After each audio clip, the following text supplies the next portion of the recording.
नमस्कार। आज मैं आपके सामने बहुत ही इम्पोर्टेंट और ज्वलनशील मुद्दे को लेकर हाजिर हुआ हूँ, सरकारी मुलाजिमों को पेंशन। तो आइए शुरू करते हैं। हम सभी जानते हैं कि 2003 से पहले भारत सरकार, राज्य सरकारों और संविधान के अनुच्छेद 12 के तहत गठित सभी इंस्ट्रूमेंटलिटीज़, जिन्हें हम निकाय कहते हैं, यूनिवर्सिटीज़ कहते हैं, म्यूनिसिपल कॉरपोरेशन कहते हैं, नगर पालिका कहते हैं, इनके सभी मुलाजिम, सफाई कर्मचारी, सेवादार से लेकर आईएएस तक को ये पेंशन सुलभ थी, ताकि वे रिटायरमेंट के बाद, इतनी लंबी सेवा करने के बाद, वो अपना बुढ़ापा स्वरूप गोल्डन पीरियड आराम से और शान से गुजार सके। लेकिन ये व्यवस्था 2003 आते आते समाप्त हो गई। 2004 में अब सरकार ने इसकी जगह EPF base market, stock market में लगे रिटर्न के हिसाब से दी जाने वाली वन टाइम पेंशन का बंदोबस्त किया है, जिसको लेकर सरकारी मुलाजिमों में भारी असंतोष है। लेकिन सरकार को बहुत फायदा है। अब चूंकि सरकार अपने सभी काम नियमित कर्मचारियों से ना करवाकर अधिकतर ठेकेदारों से नियुक्त उन कर्मचारियों से करवाती है जो डीसी रेट कॉन्ट्रैक्ट पे काम करते हैं, और उनको जो तनख्वाह मिलती है उनमें से 10% कट जाता है। 14% से लेकर 12% तक एम्प्लॉयर अपनी तरफ से उस फंड में डाल देता है और वो ईपीएफ को चला जाता है। और ईपीएफ के घोटाले हैं वो जग जाहिर हैं, जो हमारे लीगल बुक में भरे पड़े हैं। तो आप क्या समझते हैं कि भारतीय इतिहास में ये पहली दफ़ा हुआ है? जी नहीं। मैं आपको याद दिलाता हूँ सन 1857 का।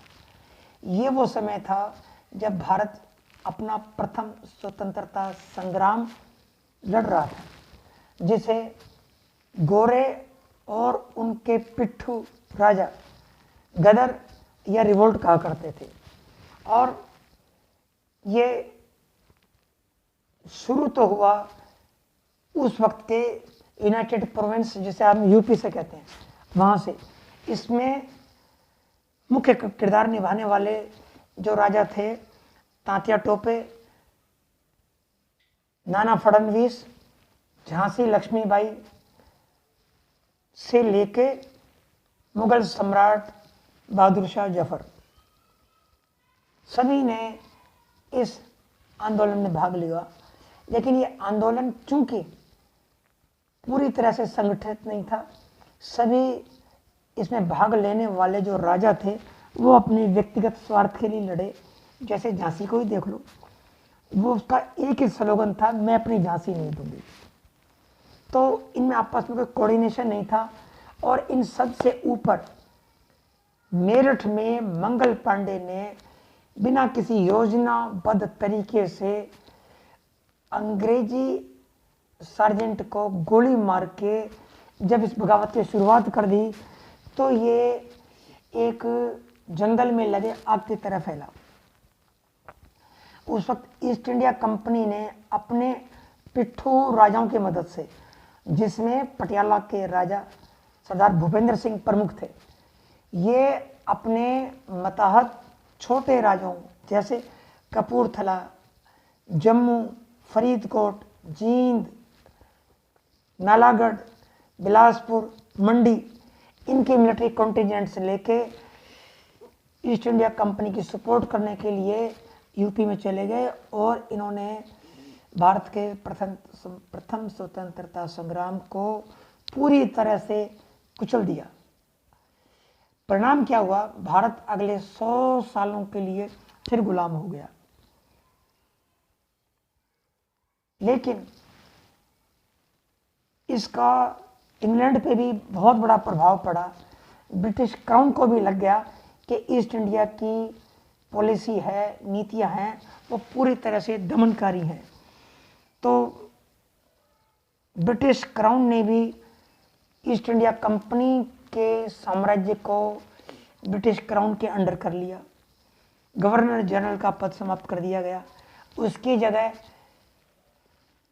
वायसराय का नया पद सृजित किया गया और लॉर्ड कैनिंग कलकत्ता के पहले वायसराय नियुक्त हुए।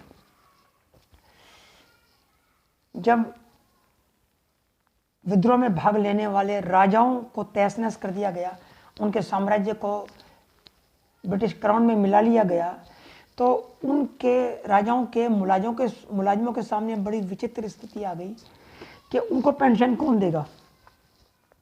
तो ब्रिटिश क्राउन ने उनको भी पेंशन देने से मना कर दिया। ऐसी सूरत में दिल्ली के अंतिम मुगल सम्राट बहादुर शाह जफर के कुछ मुलाजिम थे, उन्होंने वायसराय को अपना रिप्रेजेंटेशन भेजने का मसौदा तैयार किया और उन्होंने ये फैसला किया कि इस रिप्रेजेंटेशन को लेके बहादुर शाह जफर के मुख्य जो दरबारी शायर थे मिर्जा गालिब कलकत्ता जाएंगे और उन्हें पेंशन के लिए मनाएंगे। तो कलकत्ता जाने का खर्चा इन्हीं लोगों ने आपस में मिलके उठाया और इस प्रकार से जब मिर्जा गालिब वायसराय से मिले तो वायसराय ने 2 टूक में उन्हें पेंशन देने से मना कर दिया। मायूस होकर जब मिर्जा गालिब दिल्ली आए, तब तक उनकी बेगम का इंतकाल हो चुका था। उनके हालात बहुत बिगड़ चुके थे। ऐसी सूरत में जब मुगल सम्राट के दरबारियों की खस्ता हालत का पता अलवर के प्रिय शासक महाराजा जयसिंह को चला, तो उन्होंने मिर्जा गालिब को अलवर बुलाया और उनको और उनके मुलाजिमों की पेंशन अपने खजाने से जारी कर दी। इस प्रकार से हम देखते हैं कि सरकारी कर्मचारी जिसने 30-35 साल सरकार को दिए हैं, पेंशन तो उसका मौलिक अधिकार है, लेकिन हमारे भारत में तो स्थिति अब विचित्र हो गई है। हमारे देश में इलेक्टेड एमएलए एमपी जो एक दिन शपथ लेने के बाद अगर काम करते हैं तो उनको पेंशन ताउम्र के लिए बांध दी गई है, जो कि सरकारी कर्मचारियों के प्रति भारी न्याय है। इधर राज्य सरकारों के चीफ मिनिस्टर अब वादा कर रहे हैं कि हम रिटायरमेंट के बाद मुलाजिमों को पेंशन देंगे। पता नहीं वो देंगे या नहीं देंगे, ये एक राजनीतिक विषय है, मैं इसमें नहीं पढ़ूंगा। इसी के साथ आपने इसे सुना, आपको कैसा लगा कृपया मुझे अपने कमेंट जरूर दें। धन्यवाद।